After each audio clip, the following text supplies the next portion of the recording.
Hello aspirant, Jai Hind. I am Divya Thakur from Pathfinder Defense Academy.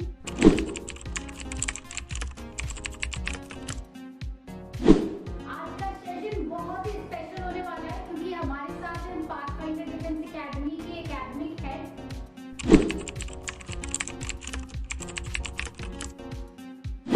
Post graduate MTech from Kanpur और सबसे special students की favourite magician of mathematics mister Atul sir. Sir सबसे पहले आपको बहुत-बहुत welcome है इस सेशन में। हेलो एवरीवन एंड जय हिंद। सर सबसे पहले क्वेश्चन मैं आपसे पूछना चाहूंगी कि आपकी टीचिंग जर्नी कैसे स्टार्ट हुई? टीचिंग जर्नी मेरी तो मैं कहूँगा कि धोखे से ही स्टार्ट हुई है और लाइफ में कुछ धोखे अच्छे होते हैं। तो मैं बीटेक करने के बाद कानपुर आया था एज पार्ट टाइम के लिए कि ठीक है कुछ पॉकेट मनी मिलेगी बीटेक के बाद एंड अपना जो गवर्नमेंट में एसएससी सीजीएल की प्रिपरेशन करना चाहता था तो गवर्नमेंट जॉब के लिए आया था। फिर मुझे एक डिफेंस एकेडमी मिली, फिर मैंने एज अ पॉकेट मनी के लिए पार्ट टाइम स्टार्ट किया। बट वो कब मेरा कैरियर बन गई मुझे खुद ही पता नहीं चला। मेरा वहां पर सेकेंड ईयर था, आई थिंक मैं दूसरा साल था मेरा पढ़ाने का और मुझे बेस्ट टीचर का अवार्ड दे दिया गया। इतने हजारों बच्चों के बीच में एक जो बेस्ट टीचर का अवार्ड मिल जाता है, फेम बहुत ऐसी चीज होती है कि कभी कभी जो आप नहीं भी डिसाइड करते हैं वो आपका कैरियर बन जाता है। तो आई थिंक वो मेरा टर्निंग पॉइंट था जहां से मैंने सोचा कि नहीं अब बच्चों के लिए कुछ करते हैं और बच्चों को पढ़ाते हैं। अकेले अगर मैं सिंगल अपने लिए मेहनत करूंगा तो खुद का फ्यूचर कैरियर बनाऊंगा, लेकिन अगर मैं बच्चों के साथ रह के बच्चों को अगर पढ़ाऊंगा तो नो डाउट मैं कई सारे बच्चों का फ्यूचर कैरियर बना सकता हूँ। तो इसी सोच के साथ मैंने आगे कंटिन्यू इसको एज अ कैरियर अपना मान के लगातार बच्चों को बस पढ़ाना स्टार्ट कर लिया।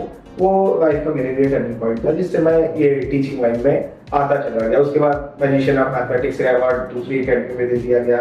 मैथ्स का इंडियन मैथ्स में बच्चों ने बहुत पसंद किया मेरे को, तो फिर मैंने स्टार्ट कर दिया। सर जो ये अवार्ड आपको मैजिशियन ऑफ मैथमेटिक्स का मिला था, इसके पीछे क्या स्टोरी रही थी? क्या मतलब पॉइंट थे कि आपको ये अवार्ड मिला था?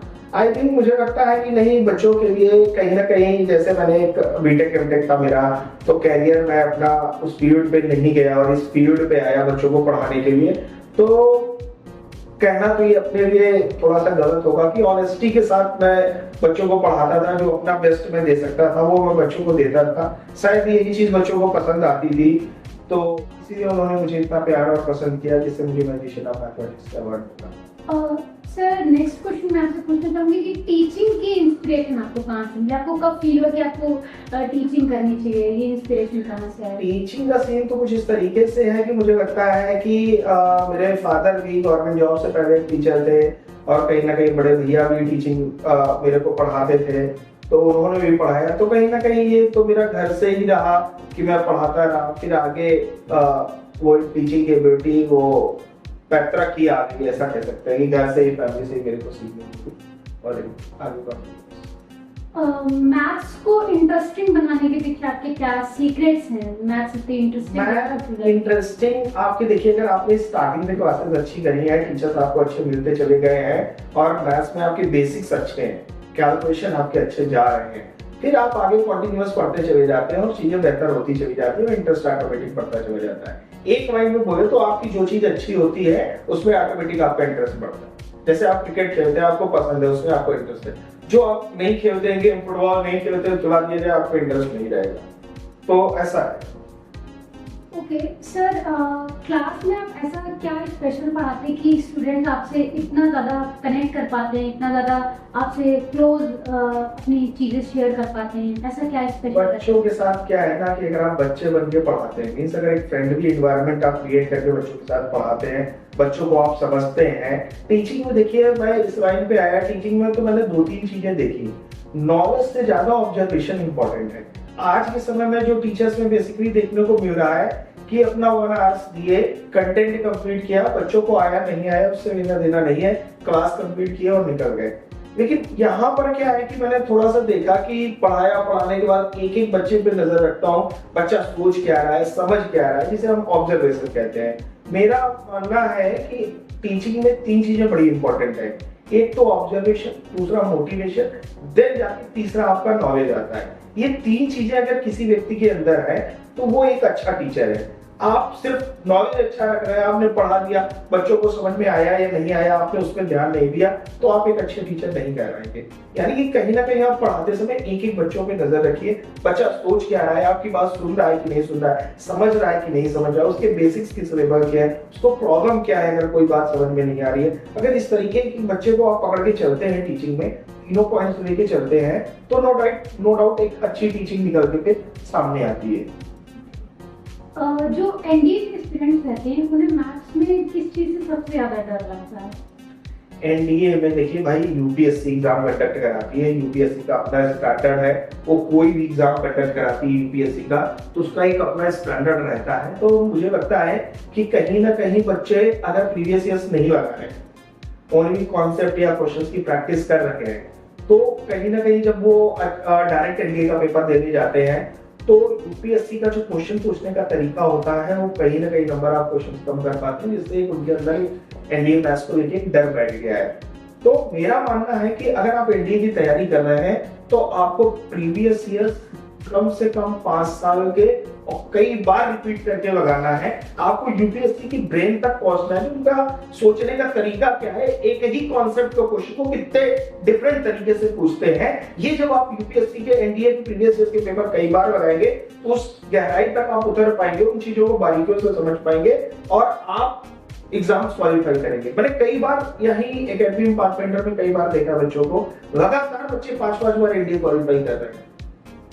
इसका कहीं ना कहीं अगर उन्होंने रिटेन में वो चीज पकड़ ली है, ठीक है कि नहीं, और वो चीज पकड़ के वो बार बार क्वालिफाई कर रहे हैं, इट मींस दैट वो कहीं ना कहीं यूपीएससी के ब्रेन तक उनका पूछने का तरीका क्या है और रिपीट होते हैं। एनडीए क्वेश्चन रिपीट करता है और इसीलिए प्रीवियस ईयर से लगाना बेनिफिशियल रहता है। जैसे कई जगह पे भी ऐसा भी होता है कि कुछ अदर क्वेश्चंस की प्रैक्टिस करा दी जो प्रीवियस ईयर्स के नहीं है।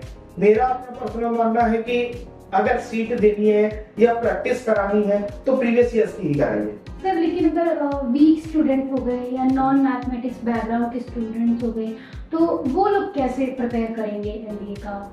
अगर देखिए एनडीए में तो जो अदर स्ट्रीम के बच्चे हैं, मेरा मानना है कि अगर अदर स्ट्रीम का बच्चा है और इधर सितंबर वालों में फंस गया, वो मार्च अप्रैल के बाद तैयारी करता है, 3 से 4 महीने उसको सेशन मिलते हैं और वो एनडीए मैथ्स की तैयारी करता है, तो कहीं ना कहीं थोड़ा सा उनको प्रॉब्लम्स आती है। लेकिन इसके लिए भी थोड़ा सा स्ट्रेटजी जो मैं फॉलो करके चलता हूँ अदर स्ट्रीम के लिए, मैं करता क्या हूँ कि कैलकुलस वाला क्वेश्चन पूरा छुड़वा देता हूँ उनको। 120 क्वेश्चन में 40 में उनको पासिंग चाहिए, सेकंड पेपर वो अपनी मेरिट बनाए और फर्स्ट पेपर एनडीए वो अपना 40 से 45 क्वेश्चन एकदम करेक्ट करते हैं, तो इधर वो सेलेक्ट हो जाते हैं, मेरिट आउट भी नहीं होते। तो उसके लिए मैं क्या करता हूँ, कैलकुलस वाला क्वेश्चन पूरा छुड़वा देता हूँ बच्चों को। तो इससे क्या होता है कि आपके 25-30 क्वेश्चन आते हैं, वो कम हो गए, 90 क्वेश्चन के लिए आप कंपटीशन में बढ़ रहे हैं। दूसरी इंपॉर्टेंट बात ये है कि जैसे अभी लगभग मेरे को 15 साल हो रहे हैं एनडीए मैथ्स पढ़ाते हुए, तो काफी कुछ पेपर का अच्छा खासा आइडिया है कि क्वेश्चंस कहाँ से आते हैं, किस तरीके के आते हैं। प्रॉपर मेरी सीट बनी हुई है, वो हम बच्चों को प्रोवाइड करा के एक तरीके के क्वेश्चन जो लगता है कि इस बार एनडीए में आने वाले हैं, उन्हीं की प्रैक्टिस कई बार करा देते हैं। देखिए मैथ आना और सिलेक्शन देना दोनों अलग बातें हैं। डेली कितने आवर्स प्रैक्टिस करना चाहिए सर? डेली का क्या मतलब रहना चाहिए टारगेट? डेली का कुछ इस तरीके से है कि देखिए ये पर्सन टू पर्सन वेरी करता है। मैथ्स किसी की कम अच्छी, किसी की ज्यादा अच्छी है, तो जिसकी कम अच्छी है वो थोड़े से आर्ट्स अपने बढ़ा के प्रैक्टिस करेगा, जिसकी ठीक है वो अपना कम आर्ट्स में ही अपना मैनेज कर ले रहा है। लेकिन फिर भी ऑन एन एवरेज अगर आप पूछें तो 2 से 3 घंटे मैथ्स में डेली देके चलते हैं बच्चों को प्रिपरेशन के लिए। एनडीए का एग्जाम क्लियर करने के लिए बेस्ट स्ट्रेटजीज क्या होंगी? प्रीवियस और प्रैक्टिस।